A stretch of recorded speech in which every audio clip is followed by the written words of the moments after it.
right, welcome everyone. And I'd like to welcome to our chat today, Liz Caruso. Now, Liz lives in Caratunk with her husband, Greg, and her two sons, Jeremy, who's 18, and Christopher is 16. And she's homeschooled them since day one. Liz is a longtime member of Home. She co-founded a K-12 homeschool co-op in 2010, which serves over 30 families each year. Liz is a registered Maine guide, a small business owner, and 16-year chair of Caratunk Select Board. Recently, we saw her successfully run for Congressional District 2, where she secured 40% of the primary vote after just a few months of campaigning with only $37,000 in funds. Wow, Liz, welcome. On behalf of Home and our viewers, thank you for being with us today. Oh, it's my pleasure. Awesome. Well, as we're coming upon another election season, I just want to talk with you a bit about getting families involved in the political process, providing education and encouraging participation. So to start, will you tell us just a little bit about how you became interested in civic engagement and involvement? Like what sparked that interest? What fueled your fire? Sure. So in 2006, I was approached to be the first selectman of my town, and I was the first time I ever considered it. I spent a little bit of time learning about the position and thought it worked out well for us. I had two children under the age of 2, just given birth to my second son, and I had a 20-month-old. And, it was something I could do from home. Later on, my husband was on the planning board for years. And so we thought one night a month, we could sacrifice not having family dinner and not having the normal bedroom routine. And it was worth it. But overall, I always stayed on top of world events and, the news from truthful outlets. My husband and I were patriotic and students of the American history. We took our kids through the years to Lexington and Concord, to Plymouth Plantation, to DC and Philly. And, we saw the Constitution with our eyes and we made sure they did too. And wow. So it just seemed right to be involved and to do what we could.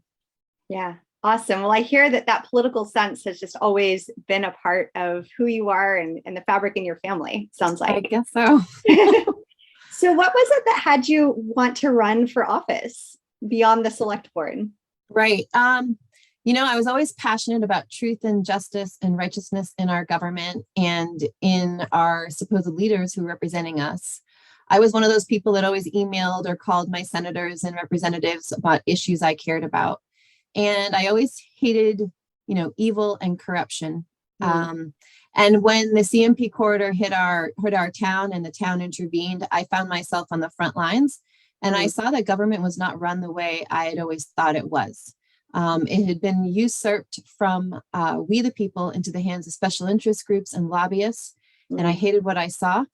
And then, although I never had a desire for federal office or running for office, one day the Lord told me to run. And within 2 weeks, I had a call from a recruiter in DC. So the rest is history. Wow. It's amazing what happens when we listen to God's call and take those steps. Well, during that run, how did your family and community support you? What made the biggest difference for you? Sure. They were very supportive. It was new and it was intimidating at first for them. But when their schedules allowed, they accompanied me to meetings. My husband and older son just took on more of my duties for our fishing business. And they all learned to be okay with my absence. As a homeschool mom, I was always home. But I was gone for quite a bit. And they were okay without fully home-cooked meals and desserts and breads and, mom always being there. And even my 93-year-old mother prepared meals and froze them for us so that we could just pull them out of the freezer. So I always had a go-to for, taking care of my family, which was great. Amazing. And it sounds like that provided exceptional opportunities for your family as well to step into their own power, their own abilities, and to be able to contribute to the family and to just get their own value and worth. That's right. I was always someone that taught my boys to clean the bathrooms and vacuum and clean up after themselves in the kitchen. And they did it even more. Absolutely. Those self-sufficiency skills and that idea you planted at an early age certainly paid off. That's right. Wonderful. Well, what was the most important thing that you learned throughout the experience? You know, people are hungry. People are hungry for truth and honest representation, and they want to be represented by someone that they can identify with and someone they can trust. You know, Mainers and just like Americans all over are done with those who have their own agenda, people who in public office who dictate public policy that is idealistic instead of reality. And we just want someone with common sense, and we want policies and decisions in our government that are realistic to citizens, to business owners and families. No one wants to be influenced by federal agendas, national organizations, foreign corporations, even, and governments. Citizens want to be listened to.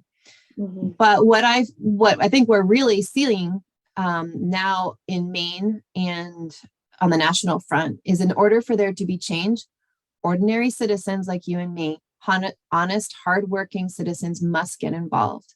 There has to be a shift. And I'm seeing it. I'm seeing it as people are running for, people who've never run for office are running for school board, select board, and they want to make a change. Yeah. And what I've always thought, it brings me back to the first American Revolution. It was fought for freedom from tyranny, and it was fought by parents, business owners, doctors, farmers, pastors. They got involved, and we need to get involved to solve the problems that we have right now and work together and take back our private property, our freedom, our schools, our government, take it from the globalist agenda and government tyranny. And we can, and we must preserve our freedom, our culture, our civilized society. And it just takes you and me, but that's who it always took. And we can do it again. Right. Sounds like you've learned a lot, and we can all learn a lot from our history and watching what our founders and those before us have done to preserve and to fight for the freedoms. Yes. That's awesome. Well, was there anything in this whole experience of running for office that surprised you about the experience of running? Yeah. It's a lot of work and it takes a lot of money to run these campaigns. I don't believe, obviously, it didn't take me millions of dollars, and I still got 40% of the vote, and I did it in a short amount of time, but it does take money. It's expensive. Signs could be $5 a sign. And these people who are running for your local state Senate office, representative office, they need to cover a lot of territory. It takes a lot of money. And, the rack cards, the palm cards that they hand out, business cards, gas to travel, to meet people and go to meetings. It's expensive. And these state offices, these legislative offices, they don't pay that much at all. And these men and women have families at home that they have to support. They have careers, they have full-time jobs that they do aside from representing us. And, just running a campaign, you're not even getting paid. This is all coming out of your own pocket. So if we want good people in office, we need to help them. We need to support them. Going door to door takes a lot of time. Going to events and parades where they have to meet constituents, and they need to. It's important, and we want to meet them, but it takes time and money. And it's exhausting. I had 11 counties. So I have a lot of county meetings to go to. And I was really just so grateful for all the people that I saw there. There are people who attend county meetings and get involved with volunteering in politics to help elect the right people to represent us and to fight for us. These people who you don't hear about, they are out there when most people are vegging out on the couch, yelling at the news on TV, or worse yet, not even keeping up with events, or people who don't even vote, but complain. So I was just really impressed with the people that you never even see. We could be those people. You don't have to run for office, but you can be that support group that really makes a difference. Yeah. I can see how just everyone pitching in just a little bit whether it's financially or with time or spreading information, can really make a big difference. Absolutely. Yeah, awesome. Well, what words of encouragement would you have for families who are wanting to get civically involved? Sure. You can do it. You don't need prior experience. You can learn. We have in this country what I love: American ingenuity, hard work, and integrity. And you can bring your children along and let them see you be engaged so they can learn to be engaged when they grow up. My husband and I, in our various roles in our town government, have had a major influence in our town. Local government is local control. So you should go to your town meetings. You should go to and vote in your annual town meetings. Go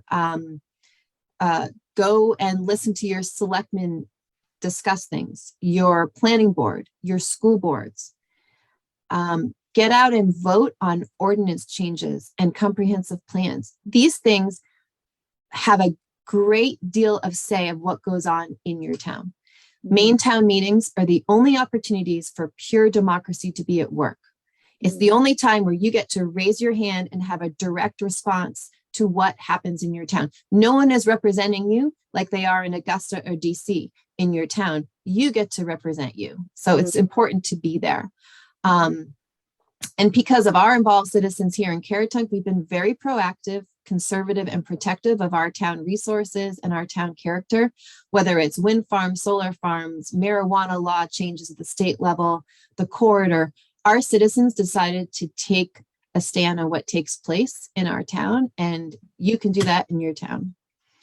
But, most importantly, thinking as a homeschool mom, we need to make sure that our homeschooled, independent thinking children, they're non-indoctrinated children, they are going to be the next generation of parents, of workers, of business owners, entrepreneurs, problem solvers, our next civic leaders. We need to make sure that they're prepared for that and they are educated. And so as a homeschooling parent, I focused on the true American history and the Constitution. We can teach them the Constitution. Every citizen should know the Constitution. It's the law of the land and it's our rights. And there are great organizations that teach even for free, Patriot Academy, the John Birch Society, Wall Builders, Hillsdale College. We did a lot of reading at all different kinds of books at all different ages. And we learned about the courage of our colonists and our settlers and our pioneers.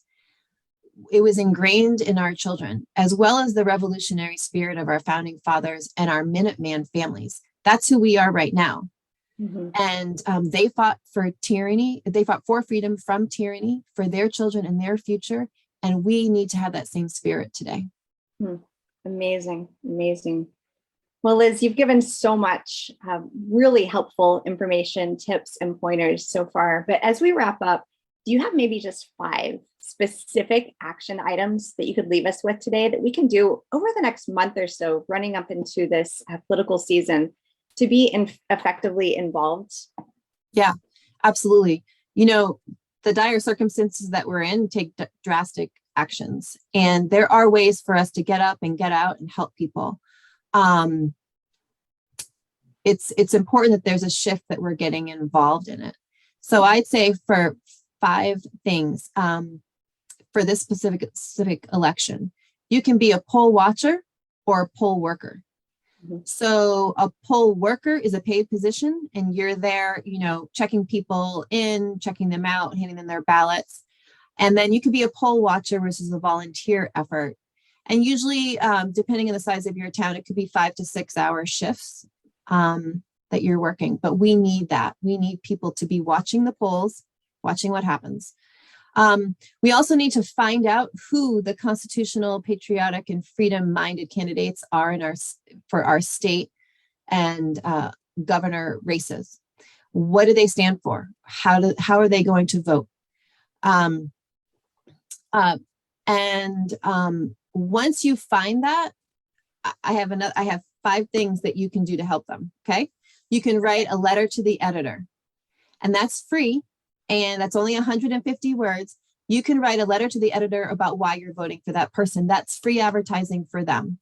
you can volunteer on their website and go to their website and find out what they need, or call your county GOP office and see what help they need.